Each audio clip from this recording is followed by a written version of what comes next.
one become a ladies' man? Oh, obviously, women aren't everything. Yeah. But how does one become a ladies' man for themselves? Well, it's simple. You know what? And it's super simple. I don't think there are any tricks and there are any hacks to it. If you were to ask men the same question, if you wanted to give a woman advice on how to get attention from all the high value men in the world, the answer would be a virtuous, super beautiful 10 out of 10 high value women. So high value woman. I don't think it's a trick because I don't try to get women.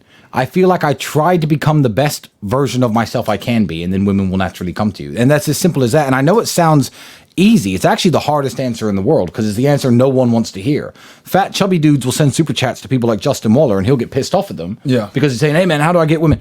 Have you seen Justin Waller? You think he tries to get women? Chad. Yeah. You think I hang around with him. You think he fucking tries? They're trying to get him. Yeah. We see Why? Why? Because he's worked his entire life. He's in the fucking gym. He's a self-made millionaire. He's smart. He's witty. He's funny. The motherfucker can sing. What, you're telling me that he knows some secret trick? He doesn't know any fucking tricks. He's just the man all the women want. So, yeah, I mean, try to be the best version of yourself. It's as simple as that. Work out in the gym. Read something. Learn something. Become interesting.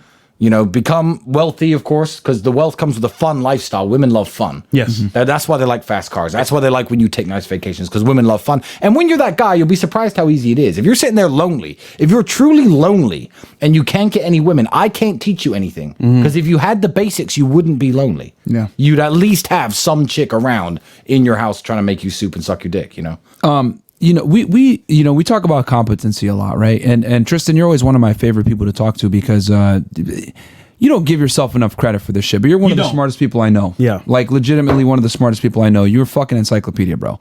And you know, I know you don't want to come off as a nerd, and I'm airing this out a little bit, but me and you've had many conversations for hours, right? Fucking talking about history and, you know, all this crazy shit, man. To this day, I still sticks with me. When you told me about the Mongols, the reason why they won so much is because they lived off their horses. Yeah, because I didn't fucking know that shit. Because each Mongol man was already a ready-made soldier before he even had to learn it. He didn't have to learn anything to become an effective part of the army. Yeah, and then they lived off their horses, so they were able to one of their strategies. Correct me if I'm wrong here. Let's see if my memory serves me correct. A year and a half plus later. Yeah. So literally. They would retreat when they were low on numbers, live off their horses for a bit, and then they'd come back and engage back in combat when the enemy least expected it, because they didn't expect them to come back because they're like, oh, they got to run back for resources to get food. And with the Christian kingdoms, they fought in a very different way. So the first Christian kingdom that was invaded by the Mongols was the kingdom of Georgia. It's on the other side of the Black Sea. And they fought in the way that, let's form up our army and then have our fight and see who wins. The Mongols had no real concept of that. They go there and harass them and shoot them and kill them and just go away. So imagine you're a knight. You take off your fucking armor. You go to sleep. Oh, they're back again. Shit, try and throw your shit back on. Like it was so disorganized. Yeah, I did tell you that. Yeah. Well done. So that's accurate. But I'm in my head. I'm like, what the fuck? Like, how do you know shit like that? And I say all that to say this because we're talking about women, right? Yeah. Guys, knowing shit like that, being a smart person, you can make it interesting even though it might be like nerdy. Like, you guys would be surprised that like people say, oh, well, girls are dumb, blah, blah, blah. But if you're able to be a good storyteller and convey history in a certain way and apply it to the conversation that you're having, etc., you'd be surprised at how many women would actually be intrigued and interested. Like, wow, I didn't know that. That's like a fun fact. Women are always interested in learning new stuff. Yes. Women are always interested in hearing new things that they find interesting. And it always depends on the vehicle of delivery. Yes. You know, it's the vehicle of delivery. If you're a little nerd who's be like, oh, well, women should like me. I know lots of stuff. I read lots of books. Yeah, but you're a fucking little dork with a pencil neck. Women aren't interested in even sitting down next to you, let alone listening to anything that comes out of your mouth. If they think, I might want to sleep with this guy, because you have to understand, before dates, especially when it's your third, fourth, fifth date, the decision to sleep with you, go to bed with you, give you what you're after is already made usually by women before you go. Yep. Yeah. So you just have to go out and freestyle it. If you're sitting there saying interesting stuff that she doesn't know, will she remember it? No. Will she talk about it with her friends? No. But they find things they don't know incredibly interesting. So yeah, become an interesting guy. Learn some shit. And most importantly, Yo. she might not remember that the Mongols would go back and, fucking live off their horses and then come back and attack the knights, and they're over there, oh, fuck, I gotta put my armor back on, and they're getting killed. But what she will remember is how she felt when you told that story and how you were able to convey it. Yes. Matter of fact, today. In fact, I'll dive into this a little bit as well. Please. I think this is one of the key factors, because I thought about this very recently. Because when I sit with my friends, we have some very, very interesting conversations. I had a Dutch politician here the other day, Thierry Baudet, very famous dude, runs a very big political party in the Netherlands.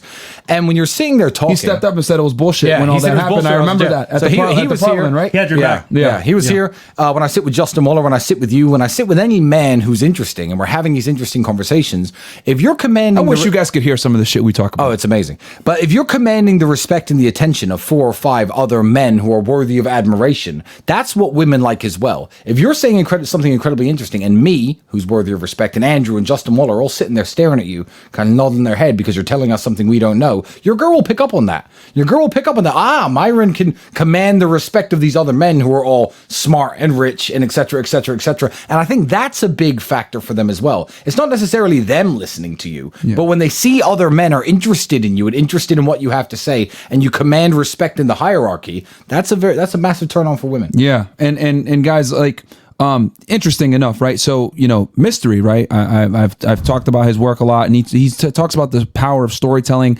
cadence, tonality, when you speak, etc., in a certain way. You know, speaking in the active voice versus the passive voice, people are able to pick up on that, and women respond very favorably to that. So even if you're telling a story that might be boring, told by a historian, but you're an interesting person, you're able to tell that story, it can make it way more interesting, and they'll be like, oh my God, that's really cool. That's really interesting. And even a bimbo that's stupid, if you tell the story correctly, can absolutely get appreciation from it, and, you know, learn something in the process, man, and help these dumb hoes become smarter, guys. Yeah, maybe. Because there's plenty of bimbos who listen to plenty of stuff I said. I'm not sure they remember any of it, but they remember how you made them feel. And you know, actually, know what's sick. So I know I've heard on this podcast, I've heard that sometimes you talk in a negative way about women. So I might just join in a little bit. I'm going to join in a little bit because fuck it. I'm ready to go back to jail. So let's be a misogynist. There was this girl I was meeting up some years ago, and she was dull, uninteresting. There was nothing really special about her. She was a fucking 9 out of 10 though, smoking hot. Yeah. But she was really, really an uninteresting person. And she said something to me that actually annoyed me. I very rarely see red. I very rarely get angry. I very rarely get mad. But this girl was like, yeah, I don't know. I don't really want to meet up anymore. And she was like, oh, but come on, we have such a great time together. And I was bored. I was like, why? Why do you like hang out with me so much? And she said, we have such interesting conversations. And I was like, hold the fuck up. We have interesting conversations. No, we have interesting conversations. We have interesting conversations. Yeah. Me telling you shit is not me having an interesting conversation. The fact that you can sit there and claim my knowledge of everything as an interesting conversation because you sit there with your dumb that's interesting. That was not an interesting conversation. I was furious. Yeah. I was like, you know what? Now, fuck it. You know, she got her own way there because I saw her a few more times after that. I was like, come here. Write down everything you tell me tonight. Zero. Blank. Zero. Nothing. We have interesting conversations. I was offended. I was furious. Never had an interesting conversation with her in my life. Back in school.